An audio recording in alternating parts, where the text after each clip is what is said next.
education is about being able to access opportunities for your next role. It's having possibilities and opportunities. It's about keeping yourself relevant so that you have access to opportunities as they come up. So it's not about switching jobs. Switching jobs is very different. So if you've switched jobs too often, obviously there are questions raised on whether you're a performer or not, because there are a lot of non-performers who, the moment things get uncomfortable, they will make a move. So career agility is very different. It's not about switching jobs. Okay, so it's about making yourself relevant and making yourself and creating possibilities for yourself for the future. And when you do that, you're certain to achieve better professional success in the process. Okay. So I'll do the next question and then pass it back to you, Hitesh. Yeah. Sure, sir. Sure. So when making a switch to a field we're passionate about, how do we decide between career growth and joy of working? So the first question that comes up here is, so why do we want to make a shift? We're making a switch because we're unhappy with the way things are in our current role. We're not passionate. We see a limited future in where things are going. And therefore, remember that and recognize that and be realistic on where your future is going to be if you continue in the same track. And if it is not going to take you somewhere, or if it is getting to a dead end, then you have to make a switch. So the switch basically is to something that you're passionate about. And yes, you may need to go back a notch or two sometimes in order to be able to make that switch, because you don't have the full experience. There would be some competencies that are fungible and they can be used in the new role, but there may be things that you got to learn and develop. So therefore, you will have to maybe go back. But remember that if you are passionate about something, you will start delivering a performance at a very different level, much better than what you're doing in your current role. And then you'll be able to catch up pretty quickly. I mean, career is not a 5-year or a short-term race. It's a 40-year marathon. So you can grow. If you step back for a year, 2 years, or 3 years, you can make that up over a period of time. And the same thing goes if you're taking a break. Yeah. So we'll go to the next question, Hitesh. Can you ask that for me? And I hope I'll be able to answer it. Yeah. So basically, we have a question from Ramnesh, and I think he's referring to your first. Hitesh, can you speak a little louder? I can't hear you. Can you hear me now? Am I audible? Yes, a little better. Yeah. So I was saying that the first question is coming from Ravnesh, who's asking that. I think he's referring to the first concept that you had shared of taking an entrepreneurial approach. Yes. What do you do if you have no desire to highlight your achievements in order to showcase yourself as an individual? Okay. So thank you for that question. It's a very good question, because ultimately it's our personality and our personal styles. It's not about so much our desire, but some of us are low key and we want to remain low key, and some of us are more flashy and we like to tom everything that we do. So it's not so much about our personalities, because if you're very flashy also, we'll be seen as being a fraud. So, and if you're low key, we don't necessarily need to be flashy in any way. It's about making sure that people in the relevant circles recognize what you're doing. So you can be low key. You don't have to be flat, you don't have to, publicize to the entire world that you're doing something. But when you see that in order for you to grow, you need to at least share what you're doing with other people who are important to you. I'm sure you do that in your personal life as well, right? So when you've done something great, don't you share it with a family member, irrespective of your personality? Because it's something that you want to share. You want to share. So people who are relevant and important for your own future and your career, they need to know, and that's all that really matters. Yeah. I hope I've answered that question. Sure. Yes, yeah. Shall I go to the next question, or you want to take one more for the audience? So I have one more for the audience, so we just take that before moving on. So we have Ruchira, because we were talking about those questions just before this as well. So Ruchira is asking that even after 2 years of work experience, if you do not have an idea of where you want to go ahead in your career, should you stay in the same industry or change career, and what are the best ways to make that decision? Okay. So I am somebody who believes and recommend that it is okay to have a broad direction on where you want to go ultimately, but it is impossible to plan your career in detail. So if I had to ask all of you a question, and I know the answer to the question, but I'm still going to ask it, that go back, we are today on 29th of July 2017. Go back to July 2014. What were you doing 3 years ago? What role were you doing? What was your circumstances? What was going on at that point in time? And did you expect to be where you are today? If you had to look back in July 2014, did you expect that in July 2017 you will be where you are today? And the answer is no. Because things have changed. A lot of things have changed. A lot of circumstances, a lot of positives and negatives have both happened along the way. And we certainly did not expect where we to be today. So my recommendation is, think about, even though you may not know exactly where you want to go next, where you want to go in terms of a longer term career, think about what are the possibilities for you to go next. What are the 2, 3, 4 possibilities of where you could go next in terms of your career? It may be a switch, it may be a next level, it may be even a lateral shift inside your organization. So think about where you can go next, and then start seeing what is it that you need to do in order to be, whenever those opportunities come up, you will be the best person to get selected for that role. And if you start building those competencies, you will get those roles as and when they come up. So it's about looking at the next role rather than thinking about it more longer term. Yeah, I hope that was answered.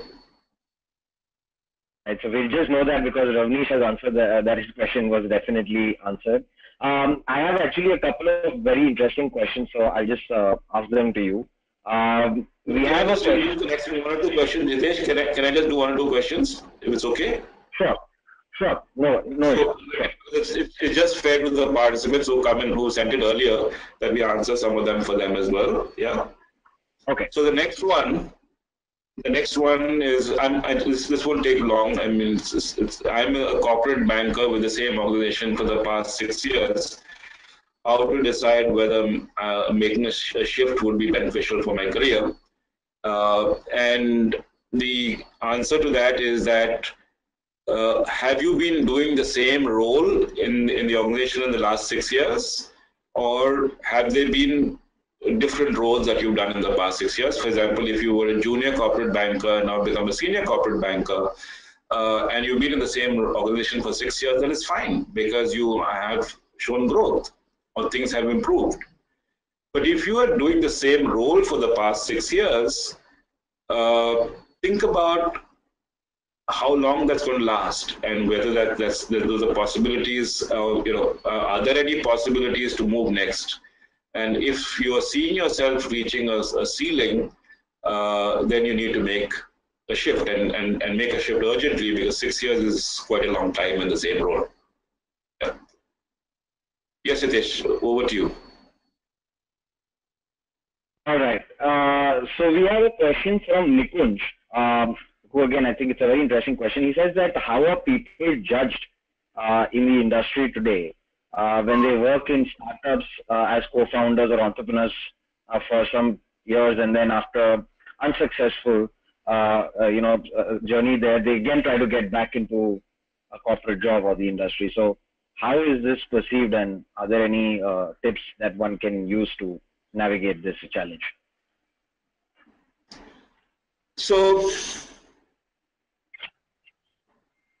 the organization that you worked with in a startup has failed, and you're now forced to get back into the corporate world, because that is the reality. That is what you're sharing. You worked in the corporate world, you went to a startup for some time, the startup didn't work out, and now you need to get back to the corporate world.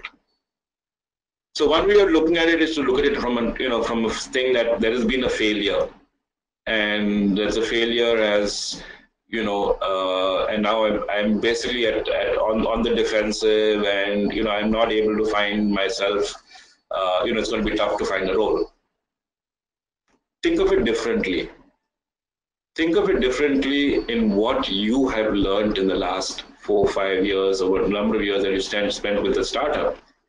What are the skills, what are the experience, what are the exposure that you would have got that you would have never ever got if you had worked in a staid job in a large company? When in a large company, you're doing a role that is very sort of blinkered. You can only do this. You're dependent on a lot of other people to do stuff. Startup, it's hands-on. You're doing a lot of stuff. A lot of things changing. You're adapting to change, and bring out those facts, bring out those learnings, bring out those experiences, and talk about them openly in a positive way. And I'm not saying this because you're to make a spin out of it, but it's real. What you've learned in that process is a lot more than what anybody would have learned in a corporate job. Showcase that and use that to your advantage. Am I clear? Yes. Okay, so you can take the next question. No, you can take the next question from the pre-asked questions, and then I'll ask another. Okay, thank you. So the next one is, how can we pursue potential opportunities while managing the current load of work and personal life? I did not fully understand what is meant by pursuing potential opportunities. If it is about looking for a job outside, and basically I would imagine that could be the meaning of potential opportunities. The answer to that is that it's impossible to deliver superior performance or even above average performance and be job hunting at the same time. That's the first thing. So because if I had to ask you a question again here and say, do you know when a colleague of yours is planning to leave the organization well before the person actually puts in his or her resignation? And the answer is yes. We know it, because there is a change in attitude, there's a change in mindset, there's a change in a lot of different things. So don't expect that we are going to be, somehow be superhumans and be able to cover it up. So if you're looking for a job outside, then basically my recommendation is have a clear time plan to get it. Move as quickly as possible so that you move to a place where you are happier and more successful. Personal life during this period of time when you're looking for a move is going to be impacted to some extent, but make it a time-bound plan and make the time so that you're able to do that and then make the move. Yeah. Right. Should I go to the next question? So I have one question that is coming up, which I will ask you right now. Sure. So this is again a very industry-specific question, but so what the question says is that I have graduated with BTech in civil, and there are very less job opportunities in this sector due to recession. Would it be easier to search for an opportunity in other field, and if so, how should I go about it? So I'm not sure whether this person is at the entry level or has got a few years of experience. But perhaps I would imagine this. Yes, Sorry? more of an entry level. Okay, so if it's at the brand new entry level, I guess it's not going to be easy to find something because people would look for the technical skills at that point. So, in terms of the beauty parade, as I call it, of candidates who are there for a role, if they're looking for somebody who's a computer science graduate, or somebody with civil engineering is not going to get, make the cut. So if their opportunities are limited, then perhaps it's a choice to go back and do some studies so that you move to a field where the opportunities are better and for you.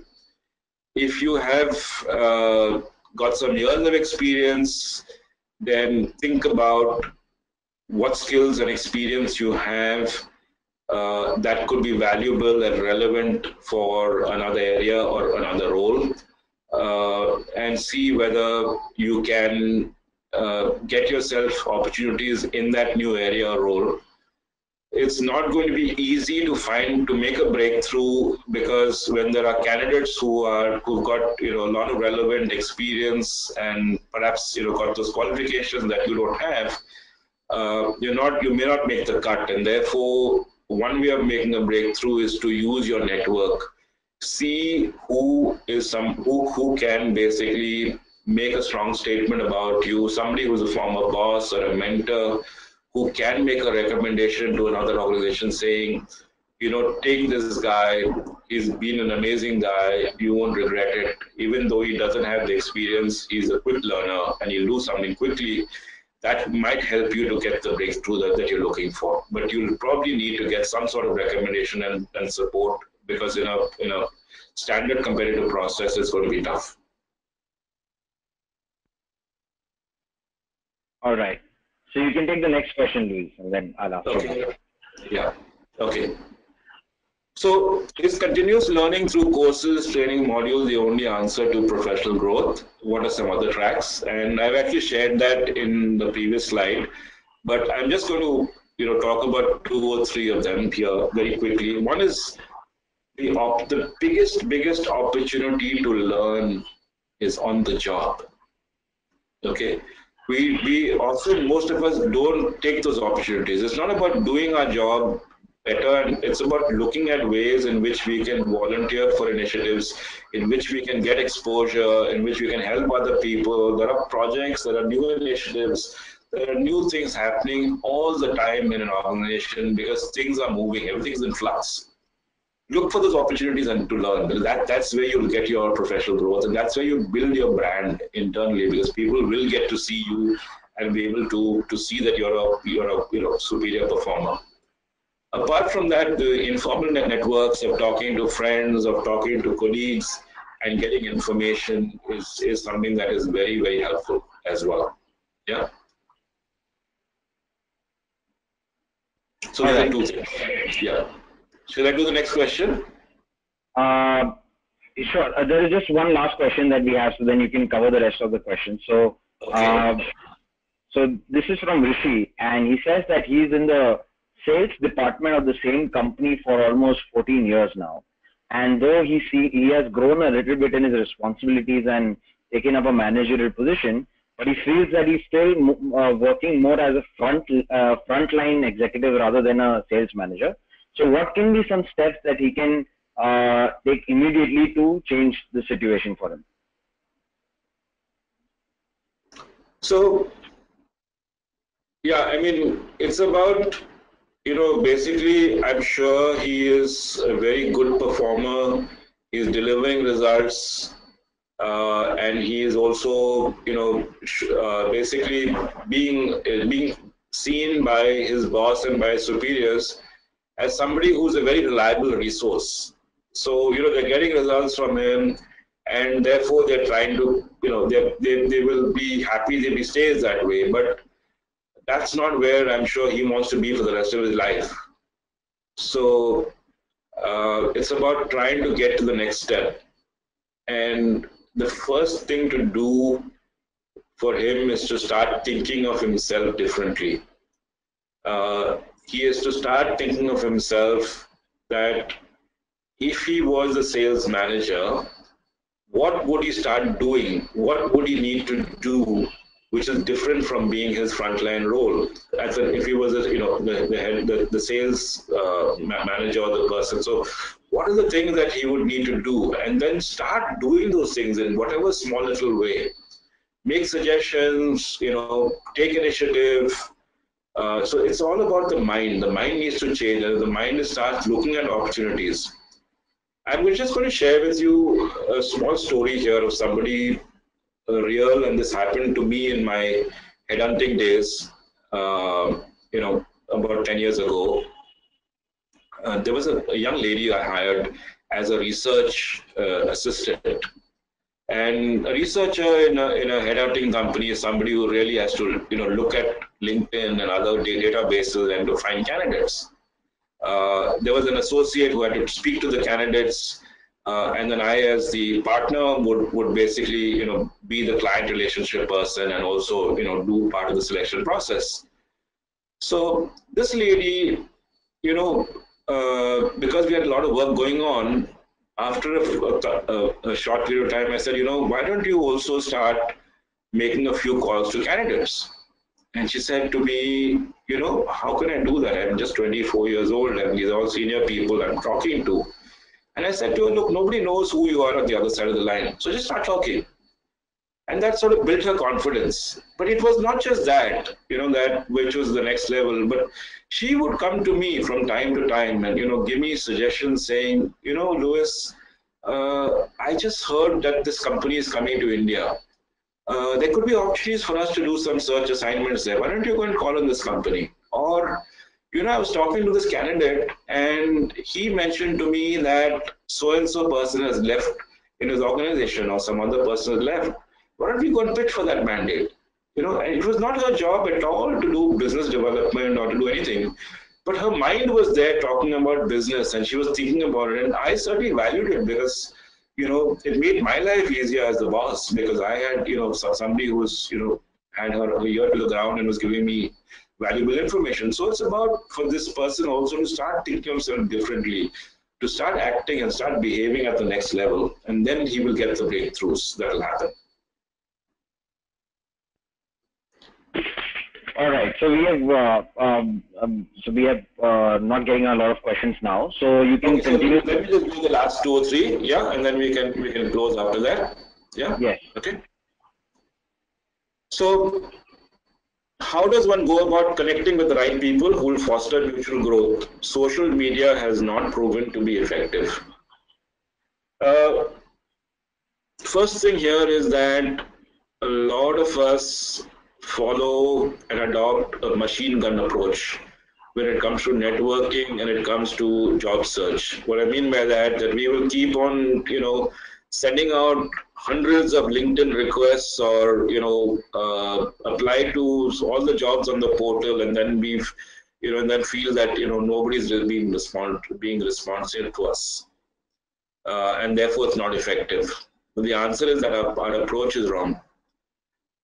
We need to basically, the key word here is connecting with the right people. So we need to decide who are the right people that we want to connect with and then find a reason to connect with them. When we send a LinkedIn request, send a personalized request, say that this is the reason I wish to connect with you. And, networking is a two-way street.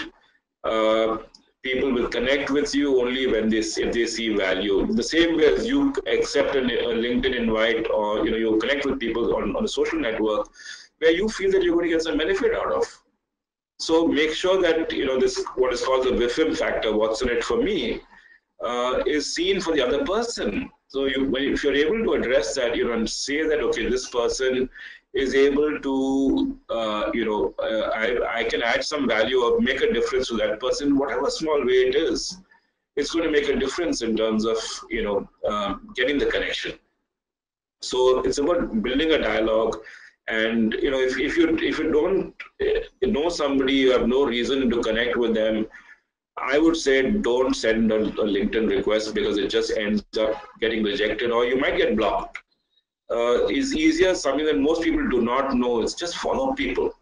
Follow people on LinkedIn, on Facebook, or wherever else you want to, and it's fine to do that. On Twitter, it's very easy to follow, but on LinkedIn and Facebook, people don't use it very often. Just follow them, and you will get to see their updates, and that's a nice way to connect with people. I'll go to the next question, and there's just three or four more, and then we'll close this. How can leaders create future leaders from millennial employees who lack long-term commitment? First thing is, I don't think that long-term commitment is an issue with millennials only. It's there with everybody. In fact, long-term commitment is an issue from an organization perspective as well. Which organization gives you long-term commitment? So it has to be a two-way street. So it's not about long-term commitment from either side. It's all about working with people and getting the most out of them while they're together. So when you are working with somebody in your team, you make it the best possible experience for that person in terms of learning and growth and development for that person, so that they are able to move to the next role. They will then be delivering a superior performance to you, and everything becomes a win-win situation. It's not long term, it's about thinking next step, it's about thinking where you want to go next, where they want to go next, and trying to work together to make it happen for both of you. So that's what I see in terms of, so there's nothing long term anymore when things are in a state of flux. The next question is, how can professionals in a technical role learn the art of team management, and how do they compete with MBAs? I personally feel that there's not too much difference between MBAs and techies. For example, if you're a techie from an IIT, you're certainly much better than an MBA from a mediocre school. Both things don't teach art of team management, whether in technology or even an MBA class. You learn HR, you learn finance, you learn marketing, but actually managing a team happens on the job. And it's about respecting people, it's about valuing people, it's about making them feel valued and wanting to contribute. So it's about getting work out of people and being more successful in the process. And that is something that, whether you're qualified as a technology person or an MBA or whatever, you learn that on the job. So I don't think it's a disadvantage. It happens. It has to be learned on the job. I don't think it can be learned anywhere else. And it's often a trial and error situation as well, because sometimes we make mistakes and we learn, and then we learn how to handle people better as we go along. What are the important things that should be mentioned in a resume when applying for a senior executive position? In the interest of time, I'm just sharing that I've written a blog on this about 6 years ago. If you go to my LinkedIn profile, you'll be able to see a link to my blogs, and you'll see something called Crafting My Personal Pitch Book. And basically, your resume is your pitch book. It's your pitch book for yourself applying for a new business role, of a value-added business role or whatever. So the first thing that you need to see, and this is irrespective of the level, whether you're a senior executive or a junior person, and this is a test which is hard to meet, is that, is my resume basically showcasing me in the strongest possible light without any misrepresentation of facts? So is it showcasing me in the strongest possible light without any misrepresentation? And the answer for most resumes, and I've seen thousands of resumes over the years, is that the answer is no. It is never showcasing you, because there are important things that you miss to write, there are important things that you need to add in, and therefore you need to go through 2 or 3 iterations of your resume before you can polish it up to see that it meets this criteria. Very, very important criteria, that it is showcasing you in the strongest possible light without any misrepresentation. Second is, think of it think of your resume as an advert. So like an advert, you can't have it cluttered. You need to be able to, make it into a read that all resumes, the first time they read, is read for 30 seconds. So is the messaging coming out in the first 30 seconds read, or is it the messaging coming clear in somebody who's reading it in more detail? Are you spending time listing achievements? Is your resume talking about achievements, or just making a laundry list of responsibilities? You don't want a laundry list of responsibilities. A lot of things are given for your role. Bring out the achievements rather than the responsibilities. Really talk about what it is that is unique about you. Bring out your uniqueness. So these are things that are important to be mentioned in any resume, whether senior, junior, it just doesn't matter. But I think these are 2 or 3 criteria that are important. The next question is on LinkedIn. How should make it attractive for recruiters? Again, here, the first thing is that the LinkedIn profile needs to be a replication of your resume, so that it has a lot of keywords that get built in automatically, because in your resume, you have those keywords in any case. And when they come in, but of course, you need to be mindful that anything that is confidential, company-related data, etc., should not be put in on a public forum. But other than that, it should be a mini replication of your resume. A few other things. One is get recommendations. That's something that a lot of people do not do. Get recommendations and give recommendations. Of course, don't get a recommendation and give it to the same person at the same time, because that is not viewed positively. But when I'm talking about recommendations, I'm not talking about the endorsements for your qualities, etc.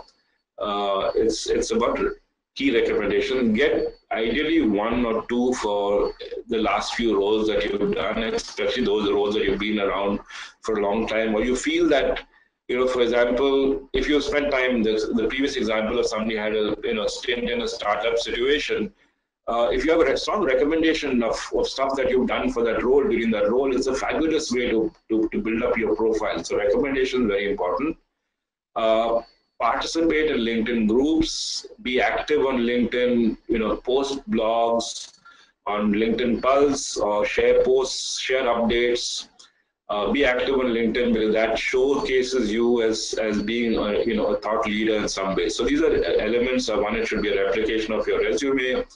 Have a lot of connections, recommendations, and be active. These are things that will make you, showcase you as a stronger person on LinkedIn. The last question is a very important question, very useful question. Is I'm a technical lead. How do I get tips for negotiation? And again, here the tips for negotiation are common for any level. I'm just going to share with you a couple of things which are very, very helpful. First is do not get into a discussion on negotiating pay packages till the very end of the process. As I joke often is, when you never discuss dowry until the bride and bridegroom like each other, right? So don't get into a discussion on salary till the very end. Secondly, it's fine to say what you're earning currently, and give all the information. Though there are different views on this, whether you should share what you're earning, but invariably you're expected to do so. And in any case, if you don't, then people will raise a question as to why you're not sharing it. So be open to share what you're earning, but never, never, never, and I'm saying this 3 times, never state your expectations. Even if people ask you what you're expecting, in the beginning of the process, typically a recruiter will say, so what is your salary and what is your expectation? Say, I will discuss expectation later in the process, or even at later stage, you can say, I don't know the company's norms. I don't know the way the company structures this pay package. I would rather that you tell me what it is. And if they say, no, you structure it based on what you're getting currently, I said, no, it becomes an academic discussion. I'd rather the offer comes from the company. And the reason is that, first of all, do your own research. Be clear in your mind as to what you want to earn. and what is expected from a realistic. Make a realistic and a minimum level in your mind, but never share that. Because when you basically, if you share your expectation, it becomes a ceiling. If by mistake, you've given a number that's too low, you can never expect it to go up. If the company makes an offer first, it becomes a flow from which it can go up. And if the offer is low or much lower than what you're expecting, spend some time understanding whether you missed something. Maybe you have missed. Understand when the next increment cycle is, whether the bonus levels can be changed, whether something can be tweaked, so that the compensation in totality becomes better. And if it can be tweaked and brought closer to your expectations, then you've got a win-win solution. Of course, if it remains completely at an unacceptable level, you need to take a tough call and say, I'm sorry, it doesn't work for me, and move on. The last point on salaries is that, and again I'm saying this, once you've received an offer and you've accepted it, and you've told your organization that you want to quit, never retract a resignation letter, because you will be seen as somebody who negotiates. Tomorrow, even if they give you something that they give you a very high pay rise for you to stay, it will get affected in the next increment cycle, because then you'll be told that they will have said that we've already given him a big raise or given her a big raise, so we don't need to do anything now, and that will be the situation. So once you've resigned, move on. Do not try to stay back, because it doesn't work for you. It'll bite you back. Your peers are about to know that you've quit.